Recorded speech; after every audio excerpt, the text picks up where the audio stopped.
Bonaireano ng tour sem medo. Bantu maloke ko dati nos back. Bless!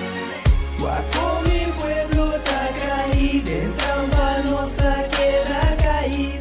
Después de 10, Bonaireano nang a perder turnan derecho para gobernar a mes. Gradualmente está reemplazado ture jefe al local de departamento, tanto gubernamental como no gubernamental, para otro nang. Pone Bonaire back lista de territorio nang sin propio gobernación de Naciones Unidas, ta duna nos e posibilidad de ganhar e derecho e back.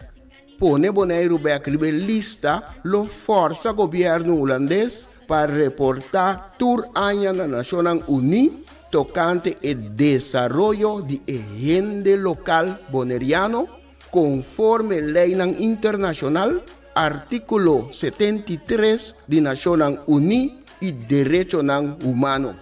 El programa aquí, Nos Berdat, lo explica el proceso de poner Bonaire back lista de territorio sin propia gobernación de Naciones Unidas para sobre el pueblo de Bonaire merece lo mejor.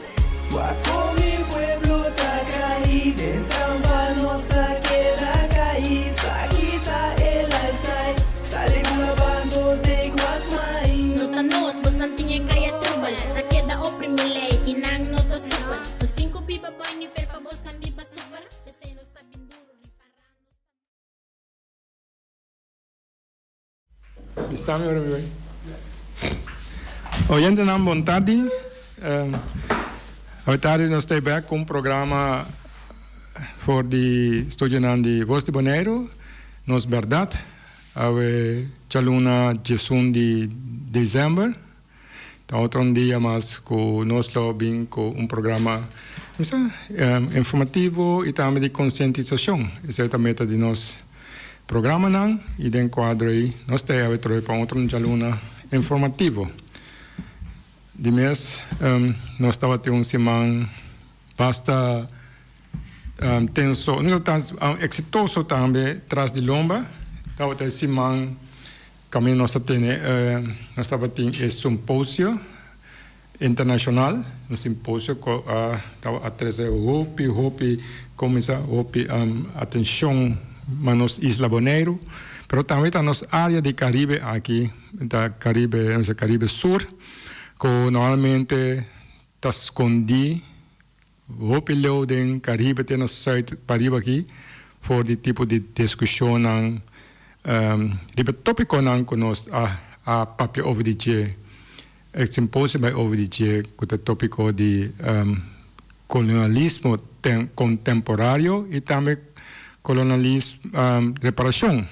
Sim, enquanto a tarde onde visitante onde guest que nós estava tendo na conferência, está na Bonaire par de dias mais, então nós pensamos hoje para conversar rato a tarde com nós. Está senhor Miles Sanderson, tão jovem de Estados Unidos, que nós topa onde nós turnan of viagem na New York, Nacional Unidas, e mas está jovem que escuta nós, ora que nós papia de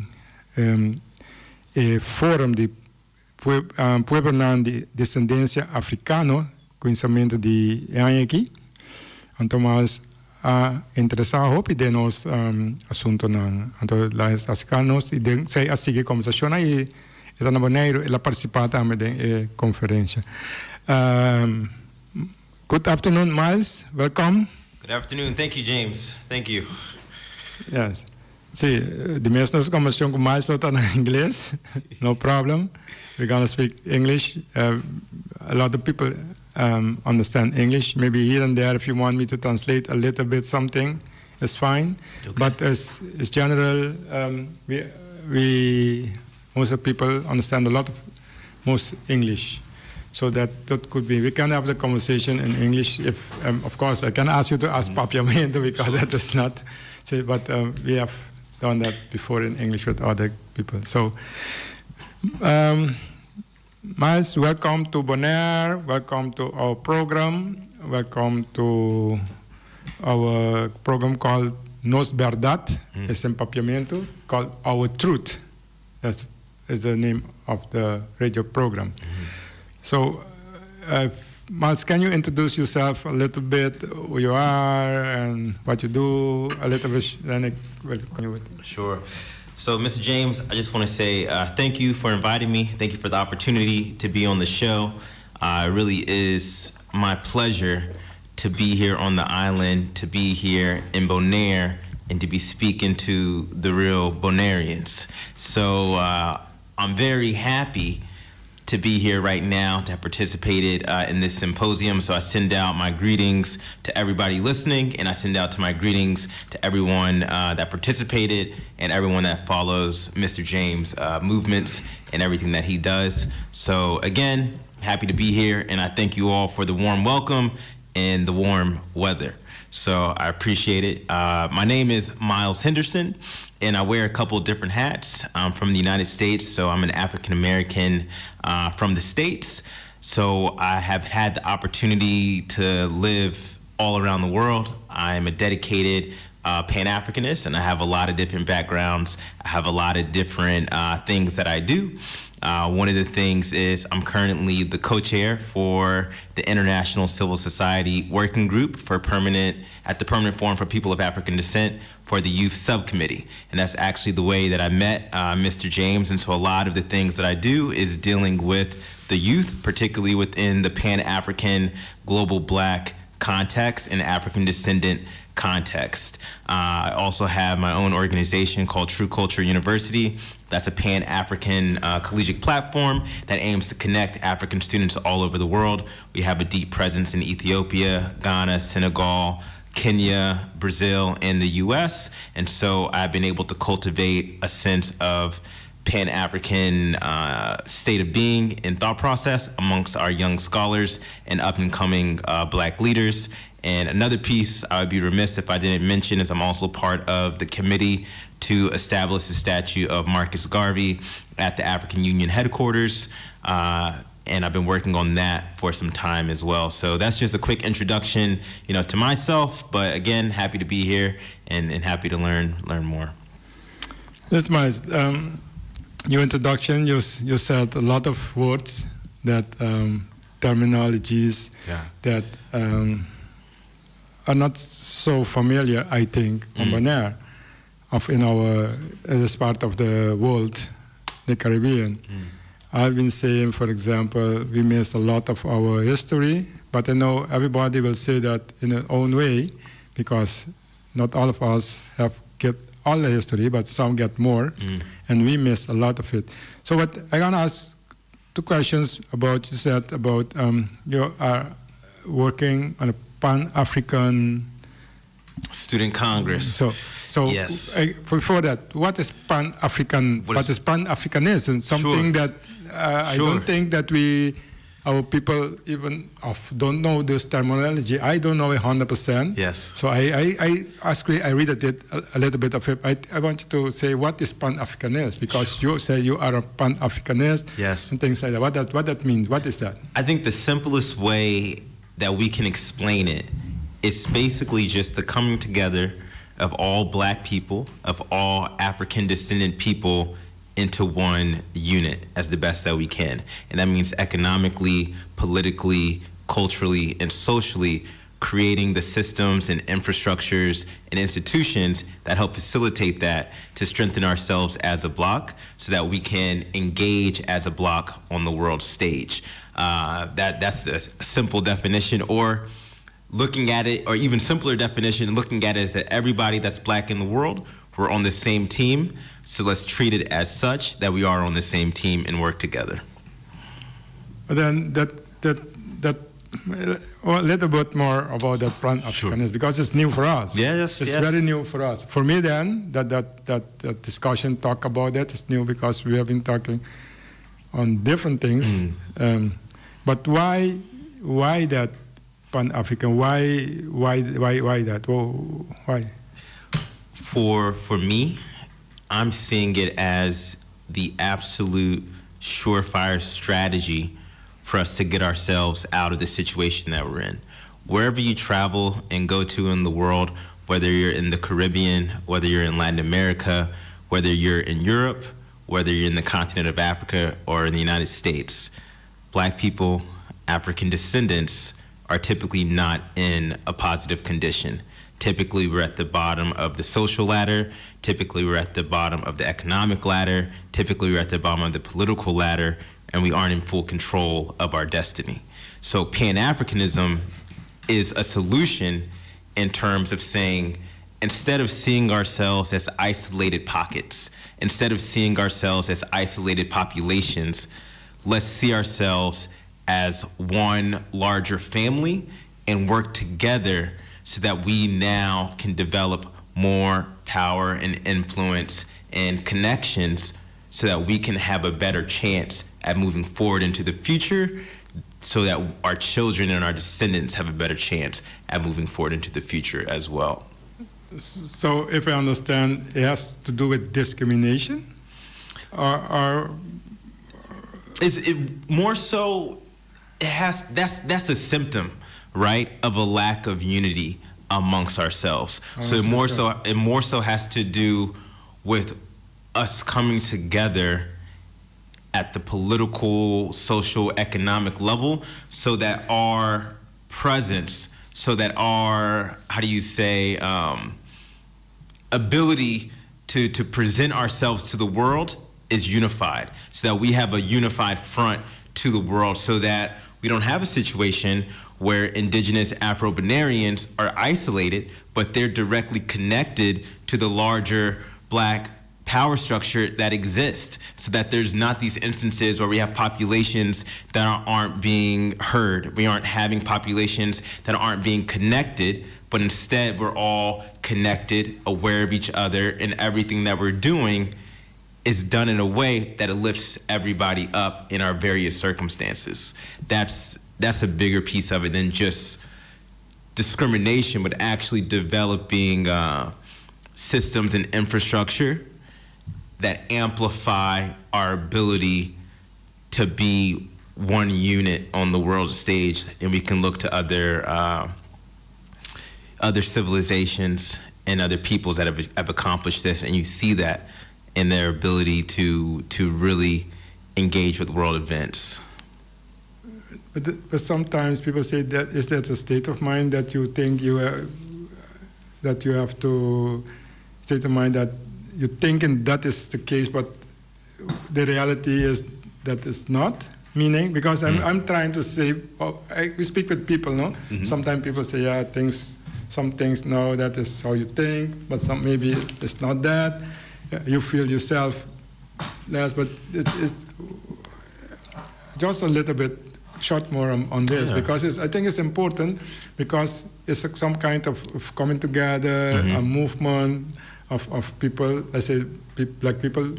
Is this because we on our island, my experience, because 12 years ago, 13 years ago, when I started with this struggle to talk about it, I had no information about nothing of my past before. No. I, online, on the internet, was looking and finding a piece of information. With that piece of information, I start thinking and start building what I'm talking today. I really didn't have nothing to hold on, not from my parenting, not from the system, school system, not from nowhere. And even when I start, hey, this is something, I start bringing out that some information. I was even criticized by the society, not society, completely by a group of the society that was challenging, telling me I don't know what I'm talking about, and criticizing actually information that we never got before. So my question then again is then this position, I would say, has to do with our past, because I understand you're saying from the point of view of working together, uniting, going forward. But that piece of where it comes from is with the past. Is with the slavery past? Is what is somewhere comes from? So I wouldn't say it's purely rooted in the past. It's actually Afrofuturistic in nature. And so Afrofuturism is just the idea of seeing Black or African futures for ourselves. Like Wakanda, you mean? It could be like this. This is an example. You talk about that. Yeah, this is an I example. remember I saw we passed a movie like Wakanda, but Yeah. I mean, I'm not saying like that, but just you think. Yeah, that concept, the concept of seeing ourselves in a reality that doesn't exist yet. So even if we're pulling it from our shared past experience, every single African descendant person on this world, save from the Ethiopians, we've gone through some type of enslavement process. We've gone through some type of colonial process. So we have a shared experience, and that shared experience ties us to a shared destiny or shared destination. Now that shared destination is the future that I talked about. We have to get into a point for ourselves where we not only are fighting decolonization, but we're fighting decolonization of our future and what we think is possible. So now, Pan-Africanism is a solution towards that end, because it's to say, because of our shared circumstances and the way that the world views all of us, regardless we're on the island or a continent or under another society's authority, we all have this shared circumstance and way of being perceived. It is within our best interests to work together so that we can create a future that is most aligned towards our interests as we see fit. That's all Pan-Africanism is. And I think that you can say there's been instances where this has been growing. One of the greatest Pan-African leaders that I love to uplift is His Honorable Marcus Garvey. He's one of the first Pan-African leaders that really took Pan-Africanism from theory, concept. You know how we're talking about this as a theory, like, oh, this is some ideology. That's something why I'm listening to you. For me, we've been trying to understand a lot of things. For me, all you say even are so hard for me to follow you, to stay with you. So, but it's good you say it, because I think we need to hear things like this once in a while. Of course. At least so to understand the level you are speaking to me now. I'm not having problem. I'm trying to follow you, trying to understand you. Yes. But it's good because this is what you're busy with. This is what you do. I cannot ask you to speak something that I have to understand of something. But in this way, even this kind of information you're giving us is good, because it's triggering me now to follow you. Yeah. But it's not a problem. But okay. So no problem. Well, fine. So then you said Marcus Garvey. Who is Marcus Garvey? Why Marcus Garvey? Sure. Why you mention his name? Who is in? Yeah. So I don't know. Yeah, I mean, I hear about it, but we doesn't have this kind of information. Sure. So I mentioned before that I'm part of a project to establish the statue of Marcus Garvey at the African Union headquarters, which is based in Ethiopia. Now, Marcus Garvey is the premier Pan-Africanist of the 20th century. What he strived to do in the 1920s, he was a Jamaican national and is actually officially considered Jamaica's first national hero. He established an organization. His organization was the Universal Negro Improvement Association and African Communities League. You have to remember the context of his time. In his time, the entire African continent was colonized, save for Ethiopia, and the entire diaspora, the Caribbean, African Americans, Brazil, we were just now getting out of the bondage of enslavement. So that was the situation with Black African civilization at this point. That was around? This was around the 1920s. So really, that was the beginning of the century. Yes, the beginning of the century. So the apex of his movement was in 1920s, going into the 1930s. Okay. So what he propositioned and what he began to build was this concept of a provisional government for all African Black people, regardless of where they lived. And he said, this is what we're building right now. So mind you, much of the continent is still colonized, and diaspora is still trying to get out of the yoke of not only enslavement, but mental slavery as well. He said, right now we're going to create a government for everyone, and that's what his organization was. So much so that he said, everyone who's a member of the race, you're already a member of our organization, but you just haven't paid your dues yet. Once you pay your dues, now you're full-fledged. Now you're a full-fledged UNIA member. And what he really did, he was able to expand out this concept to over 1,000 chapters internationally. He had an international newspaper called Negro World, Black World, and that was actually published in multiple languages in Latin America, Caribbean, the United States. There was even copies of it that were snuck to colonial Africa because, of course, colonial powers didn't want this information getting to the colonies of the European powers at the time, so it'd be snuck in and even brought to the people there. In addition to his communication network, his membership chapter network, he was able to develop multiple initiatives that were affiliated with it. One of the most famous being the Black Star Line. The Black Star Line was the mission to essentially create a maritime arm that would facilitate economic trade between the major global black populations, those being the African continent, the United States, African Americans, as well as the Caribbean and Latin America. That was his concept, to create not only economic facilitation, but even potentially a cruise line for these populations to begin to engage with each other. He did a lot of institution building. So he built different shops, factories. There's the Negro Factory Corporation. One of the great things about him as a leader, it wasn't just he was giving you theory. So for example, he made a speech about we shouldn't be buying white baby dolls for our children and for our black children. We shouldn't be giving them white baby dolls so they can see themselves in it. Most leaders, right, would give you that and leave you that. But what made him great is he developed a factory to create black baby dolls so that now actually you can buy the solution that he was proposing. So this is in addition to a lot of the different things that he did, including grocery chains. He actually had a security arm, the African Legion. He had a Black Nurses Association, which was a medical arm. So the idea was to really create the infrastructure and the institutions that would be necessary for a black global nation. He had a very, very powerful and prominent convening. I believe it was called the first convention of Negro peoples in the world in Harlem. And he actually sold out Madison Square Garden. Over 20,000 delegates showed up from multiple African countries in the Caribbean. And at that place, he was actually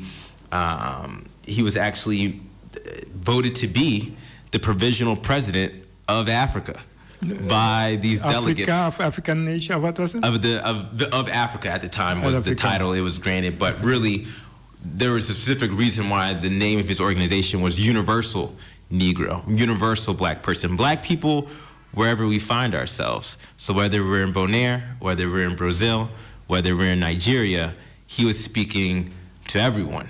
And even what you see in Harlem, in the history of Harlem, New York, where his organization was headquartered, that's what really spurred the Harlem Renaissance. The Harlem Renaissance was the social and cultural movement that really pushed black thought and understanding to another level, because he coined this concept called the new Negro, or the new black person. So he understood that we had to redefine how we were seeing ourselves as a people after the enslavement and colonial periods. And the work that he was able to do actually laid the foundation for the decolonial period that Kwame Nkrumah and others picked up with their legacies, and they drew directly from what the Honorable Marcus Garvey was able to do. So he's a huge figure, and probably one of the largest, most powerful figures when it comes to the Pan-African space, and really he laid the foundation for a lot of the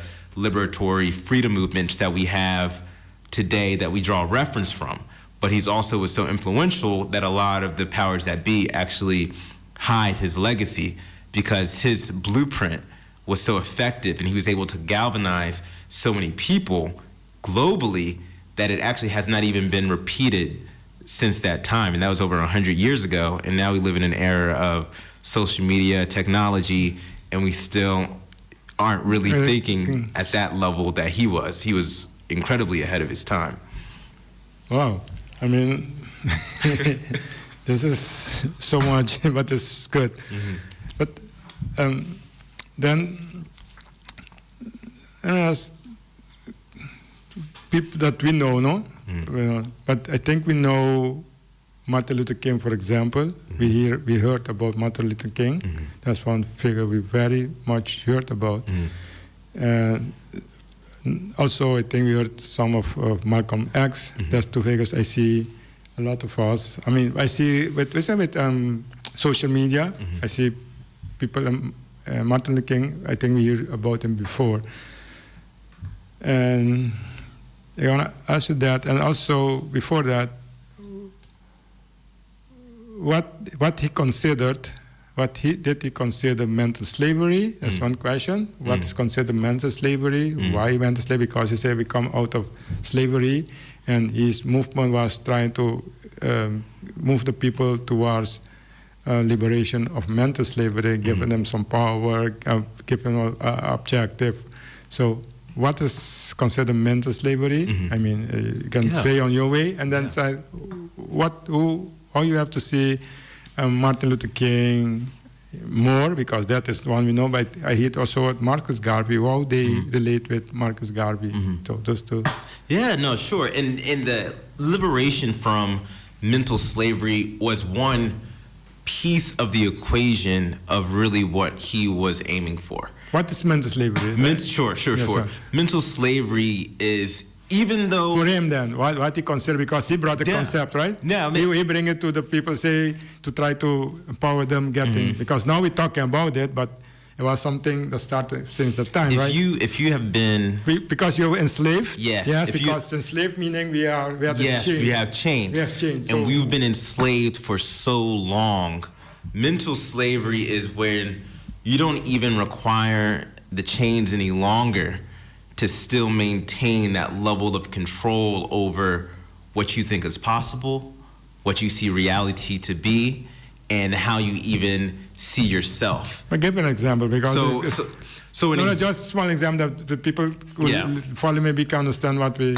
So maybe an example of mental slavery may be, okay, even if you were quote unquote freed, now what do you do after this point? You're going to perhaps do the exact same thing that you've been doing this entire time. So if that means you're going to just be working on a plantation as an enslaved person, but then you get quote unquote freed and you don't know what to do, you're going to still just keep working on that same plantation even as a quote unquote free person now. And so your idea of what is possible and what you can do is still limited because you've been limited for so long. So the idea of mental slavery is just having limitations that you have to overcome within yourself. Another example, this was really popular in an earlier period, and it still depends on where you're at in the world, how we see our own beauty, how we see the texture of our different hair types, how we may even see our skin pigmentation. You know, mental slavery may be an example of, in a lot of different countries, even in the Caribbean, people use skin bleaching cream. People use skin whitening cream because they don't want to be dark skinned. They don't want to be affiliated with being a dark African descendant. So they'll use skin whitening cream. Early in the 1980s and in the period into the 90s, African Americans, it was common. A lot of women, they wouldn't wear their natural hair, but they would straighten it. They would get perms. So these are examples of mental slavery, and there's a lot you can come up with, but basically it's when you aren't in control of your frame of reality, and what you value in reality is being imposed by someone else. And so you're forcing yourself to align with someone else's values that they've created, as opposed to having your own inherent values to yourself that you can stand up on your own 2 feet. That's the concept. Wow. So, but Okay, I think we shouldn't continue going too much deep in it because then it's a good topic. Sure. Because what you mentioned just now, for example, the first part about working. I never had this information before of history and those things. But then when I was trying to understand what's going on Bonaire, then, for example, why Bonaire? Why Bonaire is so important for why they choose Bonaire? I mean, of the colonizer. No, I talked about the colonizer because what you say, mental slavery comes after the time of abolition. Yes. Abolition of the chains, the iron chains. That's where mental slavery came in. So I was saying those things. For example, now I was talking about my experience before. Yeah. I analyze it. In our case, yes, I say it like this. I want to on because our Emancipation Day is 1st of July, 1863. Wow. And as European colonizers, we are about the last that the Dutch were the last European colonizers to so-called free their colonized enslaved people, our ancestors. And that was 1st of July, 1863. But in the same breath, they pass a law after they say you're free, a law that says you're free, so you're not enslaved people anymore, but you cannot leave the plantation because there's a law saying that you have to work for the same owner on the same plantation because they paid reparation. That's a topic maybe we speak a little bit later. I mean, time flying, but it's a nice conversation. Yeah, sure. They will pay reparation. I call reparation now, but people understand we talk about reparation now. Compensation to the owners of the enslaved people. And because the government paid to them, somebody has to get the money back in the government coffers. So you stay work on the plantation for the owners, somewhere to pay back piece by piece, I think, the land and I think that money too, because they're saying the money because I think they gave them the money, but somebody has to get the money back. Yeah. So the people who was so-called freed couldn't leave the plantation. So I was thinking about it in my own world before. Say, how come 1st of July, 30th of June, you are a slave, according to the laws, because it was a law thing, no? Slave was in their laws, something legal. And then 1st July, you are become a worker. 30th of June, you are the owner. 1st July, you get an employer. Yeah. You become employer, and you're a worker. But you are in the same place with the same, the same owner who is now you work for now, because before you were a slave, you was. I thought, how come these people would have, and the door is open, like you're free to go, but you cannot go. So how the people can have coping with that? So in my own saying why we are today is very difficult discussion, very difficult to talk about these things. But so they're in the past, think of the past, but that I understand what you're saying from your concept of saying what is mental slavery. Yeah. That is where I said, no, they take the chains from the feet, put it in their head and the mind. So, and that will be a very difficult chain to break. And none but ourselves can break the chains of mental slavery. No one else can break that one for us. Because it's so hard. Yeah. It's very specific. Yeah. Because they say the iron one, iron chain is easy. Now you can even have a machine, you can cut it with a machine. It's tiny, hit with a thing. But inside your mind, who can get inside in your mind fix that? So difficult, so hard, so I don't understand. I better have a chain on my feet because so easy to break. Yeah. But in your mind, how are you gonna do that? Yeah. So anyway, so that's a discussion of this type of conversations. Sometimes we are having them on this island, Bonaire. If I go back and tell you what happened, it's so sad. I have to fight so much to talk about these things because I think it was attached to what is going on Bonaire on the level of how our system changed, where we went back on the Dutch rule, was supposed to keep moving forward. That was the agreement in the world. We all should keep moving forward. If we have some autonomy, you get the next generation a little bit more. That is human. But we were reversed to the beginning. So that's where I got involved in this discussion. That's why I'm sitting here today, because that happened to us. Yeah. But to see the base of it was so complicated because they talk about politics, they talk about parties, they talk about different things, but I think it was not much to do with that. No, it was not much to do that. Yeah. And when I start talking about these things, then the people get upset, say, oh, it has something to do with that. Because if the people doesn't understand, they will keep going behind something that you can grab. And that's the great thing about Pan-Africanism as an ideal and as a pursuit. And that's the thing that has to be emphasized. This is something that we're working towards. Because with Pan-Africanism, that means, okay, I'm going to look at every single scenario and context where this enslavement and colonial scheme occurred.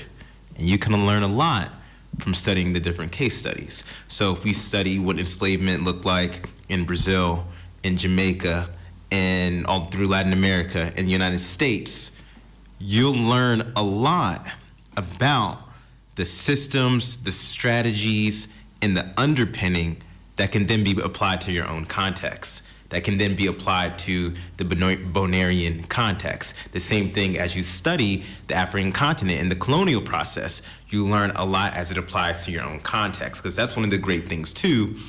It opens you up to seeing it as a global phenomenon, and now you can create global solutions that you can apply to your local problems.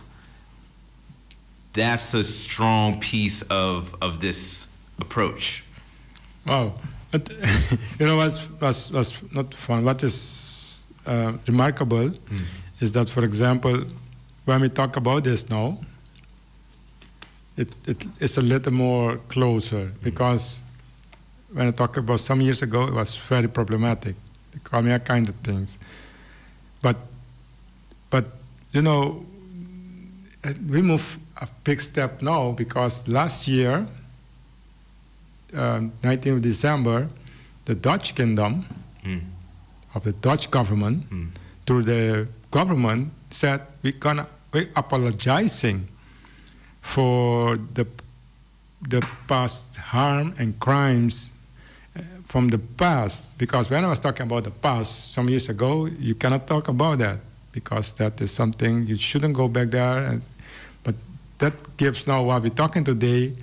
It's more easy for me to talk today about this, because just now the Dutch government, the Prime Minister, come on the world stage, say we committed these crimes against these people, we done so much harm to them, and we apologize. And after that, the king came, the Dutch king, because sometimes the people don't relate them together, but both figures, heads of this whole legacy and history of us, came up. The king come and say that the same thing.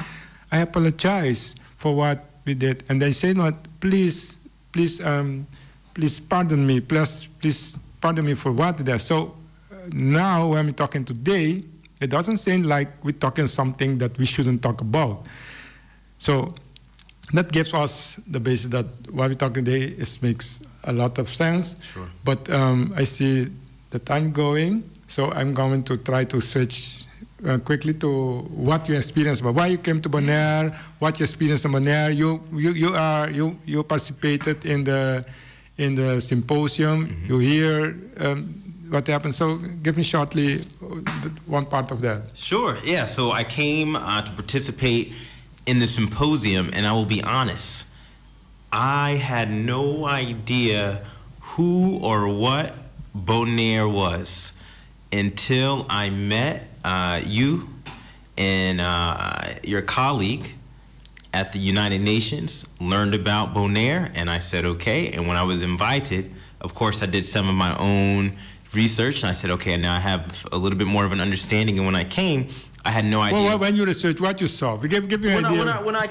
Basically, when you researched, what you saw, what you understood? It was the Dutch Caribbean, you know, it's the first things you will see. You will kind of see, oh, this was, it used to be part of, or is part of the Dutch, you know, sphere of influence, you know, whatever. And this is it, you know, pretty much it. And I saw a lot of touristy things, you know, is the primary thing. So even in terms of my research, as it related to the indigenous, you know, real descendants of the island, I did not see a lot of that online. It wasn't until I came here in person, and that was also kind of a trip because I would go through the customs agent, and I'm dealing with a man from the Netherlands. But then when I come onto the island, I'm seeing people who look like me. And so it was an interesting kind of dichotomy because on one hand, I'm seeing the downtown, I'm seeing the you know, a population that isn't really reflective of what I look like, but then I'm seeing a population that is reflective of what I look like. And I'm seeing people, I'm saying, oh, that looks like my cousin. Oh, that looks like my aunt. Oh, that looks like, you know, my uncle.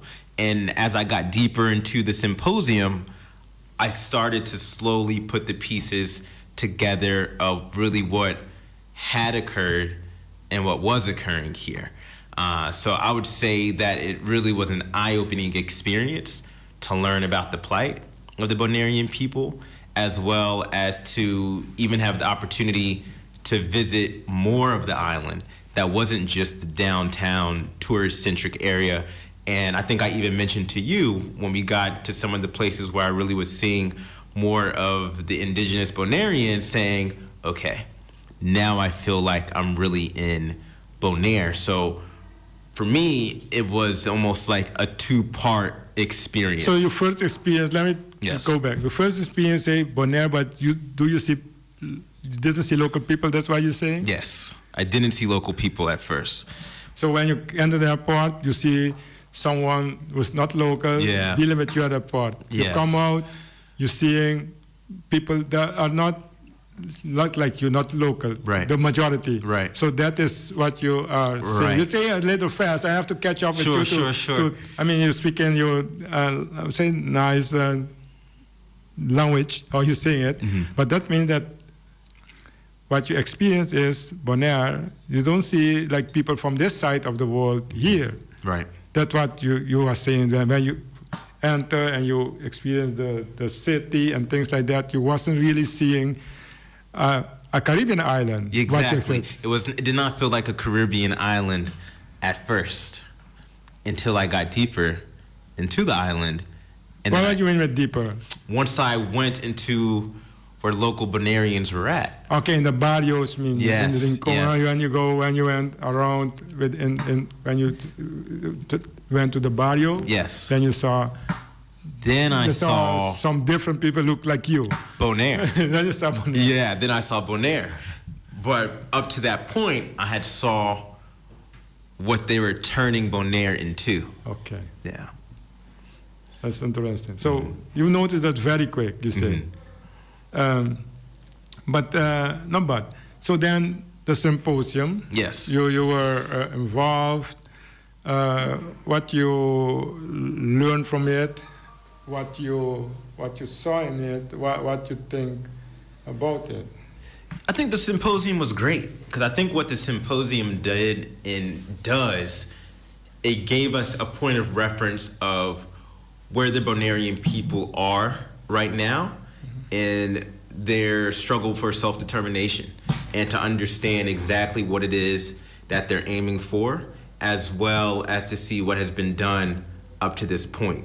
And I think that it did a really good job at recapping. I learned about 10-10-10. I learned about the referendums. I learned about a lot of the heinous acts that have been done to the Bonairean population. A lot of the things that have been done to restrict the population's growth and to keep it from expanding. One of the statistics I've been sharing with my family members and colleagues is saying just 5 years ago, the Bonairean, local Bonaireans were over the majority on the island. But now, if I'm not mistaken, it's down to 1/3. That's huge. That's huge. You know, when we're talking about gentrification in, you know, the African American context or within some of the other Western contexts, those rates aren't that high. You know, it's not moving that quickly. So to see it be so accelerated here was almost kind of like it can take you aback. It can take you aback to kind of really see a plan in action, and that's exactly what it is. What in a action? plan in action. A plan in action. When you say that quick, the plan in action. Explain a little not bit. a plan of action, but to basically see the plan that was designed for Bonaire by the colonizers, and to see it in action and to take form so quickly. So I'm gonna slow down there because a lot we're doing is trying to keep up with our situation. Yes. That's why because you saw me there in United Nations, because I was trying to keep up to see how we can get this situation to some understanding somewhere, to get some help, support from the side. So my question, a plan and action. A plan designed by a colonizer. I hear you say those things. Yes. So what is how you explain that? How you make it simpler to understand? Yeah, it goes back to the symposium and what we learned in terms of the action, okay, I don't want to say action items, but what we learned in terms of the design for Bonaire. In the same way how I just said, when I first came to Bonaire, I saw downtown, I saw their vision for Bonaire. Okay. That's what I'm getting at. They had a vision for Bonaire. To see the action and the plan and the infrastructure and all of the components for that vision to come together so working quick, so perfectly. Yeah, so perfectly, so quickly. And now I'm gonna say it. I'm gonna have to say, because I've been saying those things. I say this, let's say 10 years ago. They say, you crazy, blah blah blah blah blah. They just want to kill me because I'm against development. I am racist. Say, wait, no. And then, for example, years later, in 2017, when the first times I remember they publicized the statistics, because that was also taken over by the Dutch, the island statistics. Official, no? I can talk because I understand I'm seeing, but you're talking based on nothing because you just suck. But if when statistics, then people believe, no? Statistics came out, then I realized that the population, local population, native population fell below 40%. And then they say the projection is by 2030 that we will be around 1/3 of the population, because that's how it's going, and nobody can stop it because we don't make laws. We cannot stop laws. We can do nothing of those things. I mean, at government level, at policy level, at management level, those type of things. I can protest and do things, but that won't stop them because it's a law. I have to change things like that. So anyway, so now, today, this year, just a couple of months ago, around the year of Bonaire, I hear that the governor said that we are 32%. So what you're saying, that you see the plan of action is working very well. Yeah. Then I say like this, you know, what was supposed, the projection was by 2030, we will be what we are now. So we are 7 years ahead in the plan of functioning. So what you are saying, I've been trying to translate it to people to understand what's really going on. So, yes, I don't feel helpless. I don't feel, say, that it's lost. Yeah. Because otherwise, but that is very, very disturbing. Yeah. I think. Yeah. From your point of view, from outside view, how you see that? It's exactly how you see it. I mean, it's extremely disturbing. And one of the statements that I made is that I said the struggle of Bonaire is an exact parallel of the struggle of the Black world. It's the exact same situation. This is just a microcosm of that concept. So in terms of being able to really create substantial and legal frameworks that are part of the world stage, not really. You know what I mean? Same as Bonaire. In terms of population control, not really. Same as Bonaire. In terms of economic empowerment / disenfranchisement, same exact thing. So it's all you're seeing is the general strategy that previous colonizers have had for the Black world. They've just zoned in their program, and they're just applying it directly to Bonaire as a concept. So this is just, to me, You say like, how you call it? Not to say a lab, some kind of lab you come? Like a lab, you say lab, I want to try the word. I don't know if it's a lab, but it's a prototype. Yeah, it's a symbol. It's a metaphor. It's a parallel. Yeah. You know, it's the exact same process, and Bonaireans are just going through it at the level where they're dealing directly, as opposed to seeing it as it's literally what we're all going through at the world level. You know what I mean? So it's really interesting. So it's like a zoom in versus a zoom out. But even if you zoom out, it's the same thing happening. And if you zoom in, it's happening worse. You know, so it's an interesting kind of thing to see, I would say. And I think it's also interesting too, because like you mentioned before, the Dutch, they came out, you know, their officials, you know, their royal family, they come out and they make an apology to the world as part of this larger conversation of reparations, and they're going to say their piece, but behind closed doors, on the back end, they're still employing their same tactics and strategies here. So we're winding down to the end of the program. So I know it was a very heavy conversation because I have so difficulty to follow you. Sure. So I know for the public it was so very hard. But it's necessary to talk like this once in a while because we don't meet someone like you often on our island. I know maybe in the future, this what you said today will be more understandable.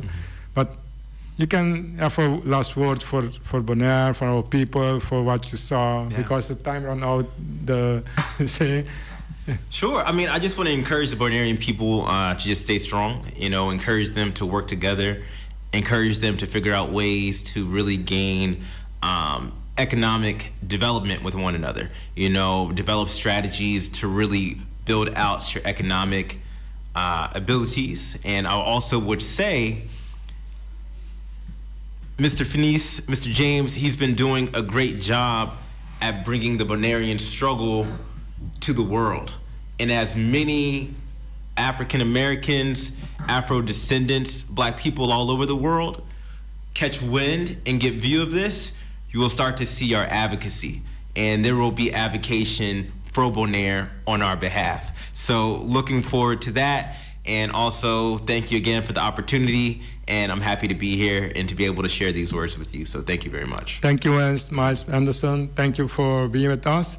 Y así, no tenemos tiempo para más. Assim nós chegamos ao final de programa mais, programa informativo. Me sabe que estava nível bastante complicado, mas é tão necessário de vez em quando que nós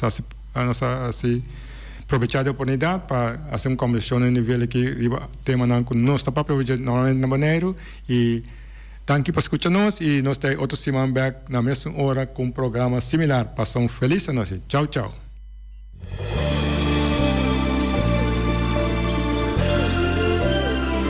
Junta e guia para nos líder de turno, awe nos ta abri wowo, hanya nos de cerca que nos no que tá.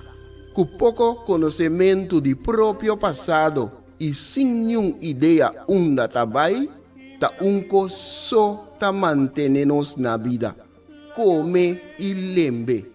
Come e lembre. Nós está come nos mesmos rumang para quedar na vida, anto lembre estrangeiro que recuta ta manter-nos na vida. Come e lembre. Come e lembre. Tá na moda hoje em dia. Boneriano tá critica boneriano. Família tá lastra família. Vizinha tá brinca vizinha. Anto tá elogia isso, kuna nossa niki pato abruye. Me tá bem mais leu ainda. Riba instrução, nos líder na local tá dobla dentro esquina e boh. Come nos mes rumang, purba frustra e luta que tá iba para nos tur. Diz para complacer algum estrangeiro que nós não sabemos que está na verdadeira intenção. Esse no que me, com amor